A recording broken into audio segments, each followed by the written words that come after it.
Food સેફ્ટીના and standard authority of ઇન્ડિયામાં facility દ્વારા ધરાવતા આવેલા તાજેતરના નિરીક્ષણમાં જાણવા મળ્યું કે કર્ણાટક રાજ્યમાં લેવામાં આવેલા લગભગ 22% પાણીપુરી નમૂનામાં સલામતી ધોરણે અપૂર્ણ કરતા નથી અને ફૂડ સેફ્ટી ઓફિસમાં કબાબમાં ગોબીના મંચુરિયનમાં બંગાળીની મીઠાઈમાં કૃત્રિમ રંગોમાં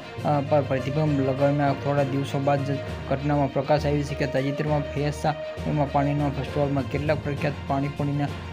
પરીક્ષણ કર્યું કે ડાયરેક્ટર હેલ્થ રિપોર્ટમાં 19 જગ્યાએ પાણીપુરીના સેમ્પલ લેવામાં આવ્યા હતા. 41 નમૂનામાં કૃત્રિમ તરીકે જરૂરી રીતે આ કેન્સરમાં પેદા કરતા પદાર્થો મળ્યા છે કે 18 નમૂનામાં નબળી ગુણવત્તા અને વપરાશમાં આરોગ્ય ગુણવત્તા વિભાગમાં આ સેમ્પલમાં બ્રિલિયન્ટ બ્લુ અને સેન્ટર થયેલા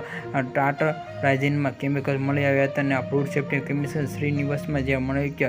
ફેસામાં આ ફરિયાદમાં મળ્યા પાણીપુરીની ગુણવત્તા કસાયમાં કરવાનો નિર્ણય લેવામાં આવ્યો કે નિષાદમાં આવેલા તે માટે લેવામાં આવેલા રસ્તાની બાજુમાં ખાણીપીણી લઈને પ્રખ્યાતમાં રેસ્ટોરન્ટ સુધી પરીક્ષણ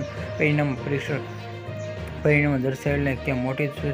સંખ્યામાં નમૂના વપરાશ માટે યોગ્ય નથી. ફૂડ સેફ્ટી કમિશનરે જણાવ્યું હતું કે અધિકારી હાલમાં આ રસાયણોમાં અસર પડતી આ સમજાવવામાં ફેસલિટીની ખાણીપીણીની દુકાનો પર સલામતી ધોરણને લાગુ કરશે અને ઉલ્લેખ કરનારા સામે અલગ દેશે અને આ જગ્યાએ વિશાળમાં આ કૃત્રિમમાં પેટની સ્વસ્થતા અને હૃદયની સુધીના સમસ્યા કારણે સંબંધિત અને કારણે સમસ્યા માટે આ ખોરાક સિવાયનું બીજું કોઈ મૂલ્ય નથી અને આ ફેસલિટીમાં કર્ણાટક 200થી વધુ બસ